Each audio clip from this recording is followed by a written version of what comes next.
Assalamualaikum warahmatullahi wabarakatuh. Perkenalkan, nama saya Siti Nur Inayah. Saya dari Prodi PAI kelas 2B dengan NIM 2509601001. Pada kesempatan kali ini saya ingin mengumpulkan tugas video, tugas yang sifatnya sunnah, tugas mata kuliah ilmu kalam yang diampu oleh Bapak dosen Bapak Fikri Farihin MPDI. Baik, langsung saja saya akan menjelaskan ringkasan atau kesimpulan yang saya dapatkan dari pembahasan kelompok 1. Yang pertama yaitu tentang ilmu kalam. Ilmu kalam adalah salah satu cabang ilmu Islam yang membahas tentang akidah atau keyakinan.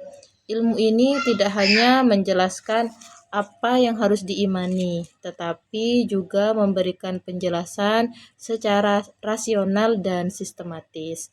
Dengan demikian, seseorang tidak hanya sekadar percaya, tetapi juga memahami dasar dari keyakinannya.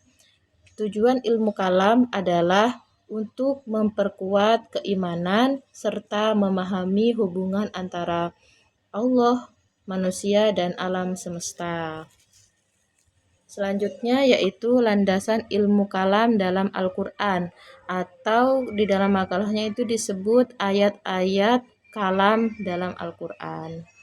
Al-Quran merupakan sumber utama dalam ilmu kalam, terutama dalam menjelaskan konsep tauhid atau keesaan Allah. Banyak ayat yang menegaskan bahwa hanya Allah yang berhak disembah. Selain itu, di dalam Al-Quran juga menggunakan pendekatan logika. Misalnya, dijelaskan bahwa jika terdapat lebih dari satu Tuhan, maka alam semesta tidak akan berjalan dengan teratur. Jadi secara logika, jika Tuhan itu lebih dari satu, alam itu tidak akan bekerja secara maksimal.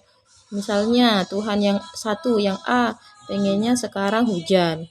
Tuhan yang B pengennya sekarang itu panas. Jadi bagaimana alam akan mengerjakan perintah itu? Jadi secara logika Tuhan itu memang satu.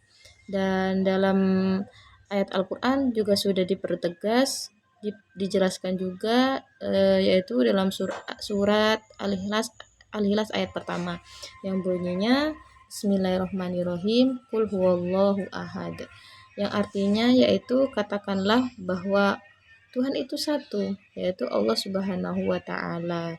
Itu salah satu contoh ayat-ayat kalam di dalam Al-Quran. Kemudian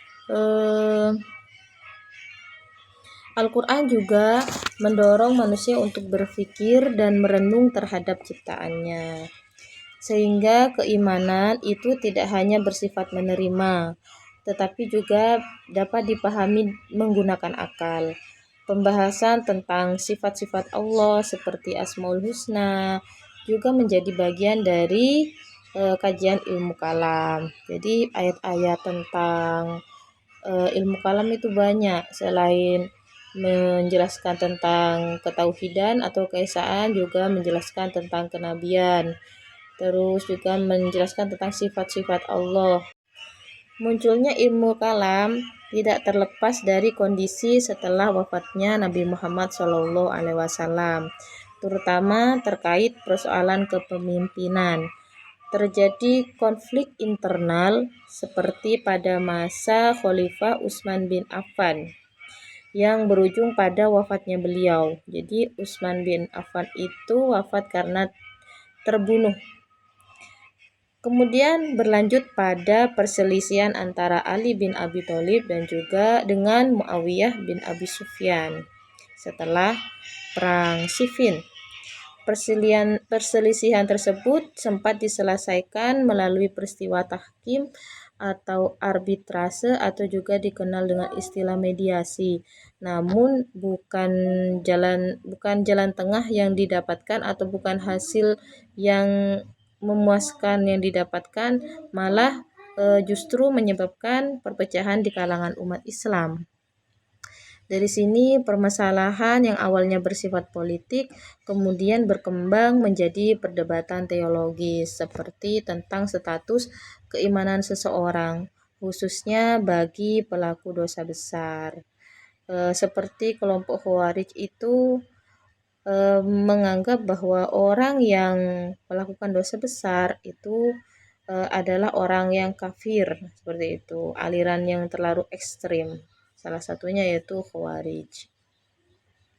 Selanjutnya yaitu setelah faktor politik ada juga faktor lain yang menyebabkan munculnya ilmu kalam, yaitu faktor sosial dan juga intelektual. Perkembangan ilmu kalam juga dipengaruhi oleh faktor sosial dan intelektual. Pada masa itu terjadi gerakan penerjemahan karya-karya filsafat ke dalam bahasa Arab sehingga memperkenalkan cara berpikir logis dalam memahami akidah. Selain itu, adanya perbedaan pendapat, latar belakang dan fanatisme kelompok, serta tidak adanya satu otoritas tunggal. Otoritas tunggal itu kewenangan yang diakui untuk mengatur atau mengambil keputusan setelah wafatnya Nabi. Karena hal tersebut turut mendorong munculnya berbagai aliran pemikiran. Beberapa aliran dalam ilmu kalam. Yang pertama yaitu munculnya golongan Khawarij. Khawarij itu berasal dari kata khoroja yang artinya keluar. Jadi Khawarij ini adalah kelompok yang keluar dari barisan Ali bin Abi Thalib. Khawarij yaitu kelompok yang memiliki pandangan tegas dan cenderung mengkafirkan pelaku dosa besar. Jadi kelompok ini mudah mengkafirkan orang-orang yang melakukan dosa besar, dan ini termasuk aliran yang ekstrim. Kemudian muncul juga kelompok Murji'ah. Murji'ah itu kelompok yang berpendapat bahwa penilaian iman seseorang diserahkan sepenuhnya kepada Allah. Jadi yang bisa menilai keimanan seseorang hanya Allah saja, menurut golongan ini. Kemudian golongan Syiah, kelompok yang meyakini bahwa kepemimpinan seharusnya berada pada Ali bin Abi Thalib dan keturunannya. Jadi golongan Syiah ini adalah golongan yang setia pada Ali bin Abi Thalib. Yang selanjutnya yaitu kelompok Mu'tazilah, yaitu kelompok yang sangat mengutamakan akal dan berpendapat bahwa pelaku dosa besar berada di posisi tengah, tidak mukmin dan tidak kafir. Beda dengan Khawarij. Kalau Khawarij itu langsung jika ada orang yang melakukan dosa besar itu dianggap kafir. Kalau Mu'tazilah tidak. Jadi posisinya masih ada di tengah-tengah, tidak mukmin, tidak kafir. Selanjutnya yaitu adanya aliran Qadariyah, yaitu kelompok yang meyakini bahwa manusia memiliki kebebasan dalam menentukan perbuatannya. Jadi kalau aliran Qadariyah ini mereka berpikir bahwa manusia itu memiliki kehendak bebas untuk menentukan pilihan hidupnya serta harus bertanggung jawab penuh atas perbuatannya. Jadi bisa menerima konsekuensi atas pilihannya. Misalnya contohnya itu ada yang rajin, ada yang malas. Jadi kalau di aliran Qadariyah itu dia bisa bebas memilih mau jadi yang rajin apa jadi yang malas. Kalau yang rajin berarti dia akan mendapatkan hasil yang bagus. Kalau yang malas ya dia harus menerima konsekuensi bahwa kalau orang yang malas ya nilainya tidak bagus, seperti itu.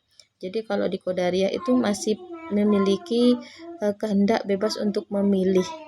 Sedangkan yang selanjutnya yaitu aliran Jabariyah, yaitu kelompok yang berpendapat bahwa semua perbuatan manusia telah ditentukan oleh Allah. Nah, ini beda dengan Qadariyah. Kalau Jabariyah itu cara berpikirnya misalnya ada orang yang rajin, ada orang yang malas. Kalau orang yang rajin itu menurut aliran ini itu berarti orangnya memang sudah ditakdirkan oleh Allah untuk menjadi orang yang rajin.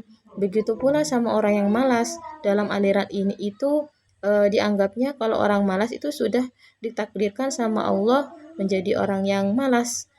Jadi orang yang memiliki aliran Jabariyah itu selalu berpikir bahwa semua yang terjadi itu adalah kehendak Allah dan manusia hanya menjalani saja.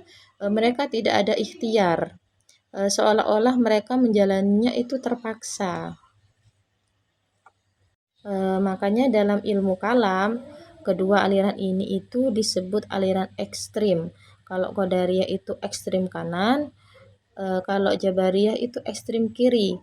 Qadariyah disebut ekstrim kanan karena terlalu menekankan pada kehendak manusia. Sedangkan Jabariyah itu disebut ekstrim kiri karena terlalu menekankan pada takdir Allah. Kemudian dalam ilmu kalam itu juga tidak dianjurkan untuk memilih aliran yang ekstrim ini, tapi dianjurkan untuk memilih aliran yang moderat atau di tengah-tengah. Aliran apa itu? Yaitu aliran Ahlus Sunnah, yang dimana dalam aliran ini ada dua tokoh Sunni yang kita kenal, yaitu Imam Abu Hasan Al-Asy'ari, pendiri Asy'ariyah, kemudian Imam Abu Mansur Al-Maturidi, pendiri aliran Maturidiyah. Kelompok Ahlus Sunnah ini yaitu kelompok yang mengambil jalan tengah dengan menggabungkan antara wahyu dan juga akal. Jadi dari semua yang saya jelaskan tadi dapat disimpulkan bahwa ilmu kalam merupakan upaya umat Islam untuk memahami dan mempertahankan akidah secara rasional dan sistematis. Ilmu ini muncul sebagai respon terhadap berbagai persoalan, baik dari konflik internal maupun perkembangan pemikiran. Dengan adanya ilmu kalam, diharapkan umat Islam dapat memiliki pemahaman yang lebih kuat dan mendalam terhadap keyakinannya. Mungkin itu saja yang bisa saya sampaikan dari kesimpulan yang saya dapatkan dari makalah kelompok pertama. Mohon maaf jika banyak kesalahan penjelasan dari saya. Akhiron, wassalamualaikum warahmatullahi wabarakatuh.